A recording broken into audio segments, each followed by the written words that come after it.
Happy Christmas. എല്ലാവർക്കും എൻ്റെ ഹൃദയം നിറഞ്ഞ ക്രിസ്മസ് മംഗളാശംസകൾ. ദൈവത്തിൻ്റെ സ്നേഹവും കരുണയും കൃപയും ധാരാളമായി ചൊരിയട്ടെ എന്ന് പ്രാർത്ഥിക്കുന്നു. എല്ലാവരുടെ മേലും സമൃദ്ധമായി ചൊരിയട്ടെ. പ്രിയ സഹോദരങ്ങളെ, അക്രൈസ്തവർക്ക് വേണ്ടിയിട്ട് ക്രിസ്മസിനെ പറ്റി രണ്ട് വാക്ക്.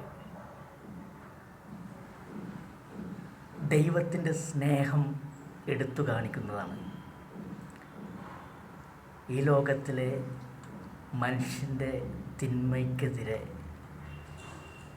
പാവപരിഹാര ബലിയായിട്ട് തൻ്റെ പുത്രനെ ഈ ലോകത്തിലേക്ക് അയക്കുന്നു. ഉണ്ണീശോയെ തൻ്റെ പുത്രനെ നൽകാൻ തക്കവണ്ണം ലോകത്തെ അത്രമാത്രം സ്നേഹിച്ചു. മനുഷ്യർ ചെയ്തു കൂട്ടിയ തെറ്റുകൾ സാത്താനോടുകൂടി ചേർന്നു ദൈവത്തിനെതിരായ ഇതെല്ലാം മറന്നുകൊണ്ടിട്ട് ദൈവം തൻ്റെ കരുണയും സ്നേഹത്താലും തൻ്റെ മകനെ നൽകാൻ തൊക്കണം.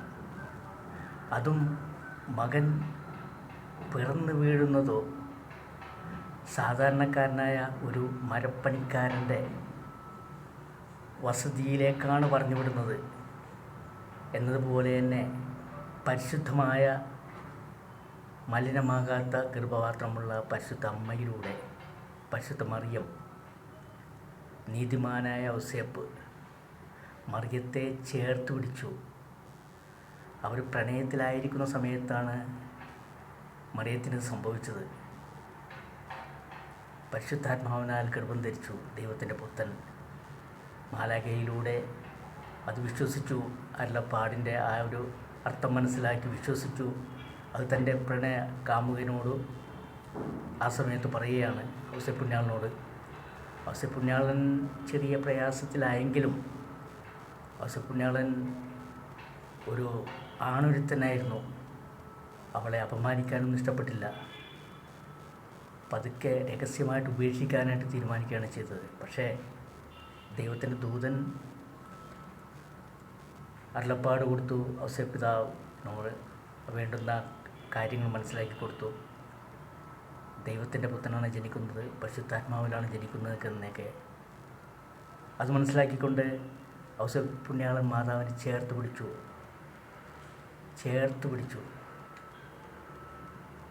ആ സമയത്ത് ആ കാലത്ത് രാജാക്കന്മാരുടെ ഓരോ നിയമമനുസരിച്ചുള്ള ആ നിയമാവലി അനുസരിച്ച് സ്വന്തം നാട്ടിലേക്ക് ഔസേപ്പുണ്യാളൻ്റെ കുടുംബത്തിന് പോകേണ്ടി വന്നു.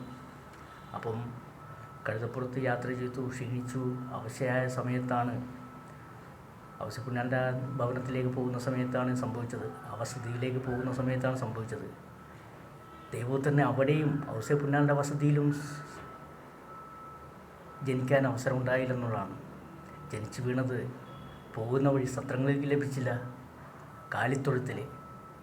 കാലിത്തൊഴുത്താണ് കിട്ടിയത്. ഔസേപ്പുണ്യാളൻ വളരെയധികം കഷ്ടപ്പെട്ടു. മാതാവ് ഇത് കണ്ട് വളരെയധികം വ്യസനിച്ചു. തനിക്ക് സഹായിക്കാൻ പറ്റില്ല, താൻ വേദനയിൽ പൊളയുന്നു. ഔസേപ്പുണ്യാളെല്ലാം ക്ലിയർ ചെയ്ത് കൊടുത്തു, എല്ലാം ഭംഗിയാക്കി കൊടുത്തു. അവിടെ ആകാശത്ത് നിന്നും പ്രകാശങ്ങളായിരുന്നു. ദൂതന്മാരുടെയും നക്ഷത്രങ്ങളുടെയും എല്ലാം പ്രകാശമാനമായിരുന്നു അവിടെ. എന്നതുപോലെ തന്നെ കാലിത്തൊഴുത്തിലെ കന്നുകാലിയുടെ അമൂത്രത്തിൻ്റെയോ ചാണകത്തിൻ്റെയോ ഒന്നും സ്മെല്ലില്ലാത്തൊരവസ്ഥയിലേക്ക് അവിടെ വരികയാണ്. അതൊരു വലിയൊരു രാജകൊട്ടാരത്തിന് തുല്യമായി എന്നുള്ളതാണ്. എളിമ എടുത്ത് കാണിക്കുകയാണ്. എളിമയുടെ തലത്തിലേക്ക് നമുക്ക് എളിമ കാണിച്ചു തരുന്നതാണ് ദൈവം. ഏറ്റവും താഴ്ന്ന രീതിയിലേക്ക് നമ്മൾ ജനിച്ചു വീണാൽ നമ്മൾ പിറുപിറുക്കരുത്.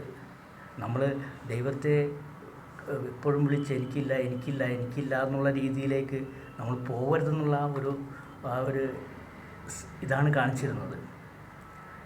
ദൈവം ആ പുത്രനെ ഈ ഭൂമിയിലേക്ക് അയച്ചത് സുഭിക്ഷമായിട്ട് ജീവിക്കാനോ ഒന്നുമല്ല, മനുഷ്യൻ്റെ പാവപരിഹാര ബലിയായിട്ട് ബലിയർപ്പിക്കുവാനാണ്. അത് മനസ്സിലാക്കുക. പ്രിയ സഹോദരങ്ങളെ, നമ്മൾ ദൈവത്തിൻ്റെ സ്നേഹത്തെപ്പറ്റി ദൈവം പറയുന്നത് ദൈവത്തെ ഒരിക്കലും ഒരു മനുഷ്യന് കാണാൻ പറ്റിയിട്ടില്ല എന്നുള്ളതാണ്. പ്രാപ്യമായ പ്രകാശത്തിൽ വസിക്കുന്ന ദൈവത്തെ ഒരിക്കലും ആരും കണ്ടിട്ടില്ല. എന്നാലും ദൈവം നമ്മളിൽ ഓരോരുത്തരിലും വസിക്കുന്നുണ്ടെന്നുള്ളതാണ്. സ്നേഹത്തിലൂടെ നമ്മൾ പരസ്പരം സ്നേഹിക്കാനാണ് പറയുന്നത്. നമ്മൾ പരസ്പരം സ്നേഹിക്കുക, കൊണ്ടും കൊടുത്തും ജീവിക്കുക, നമ്മൾ കൊടുക്കുക, വാങ്ങുക, അങ്ങനെയുള്ള രീതിയിലേക്ക് മാറണമെന്നുള്ളതാണ് പറയുന്നത്.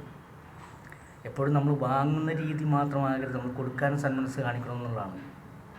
എല്ലാ തരത്തിലും സ്നേഹത്തിലും കരുണയിലും നമ്മൾ ആരെയും ഉപദ്രവിക്കാതിരിക്കുക.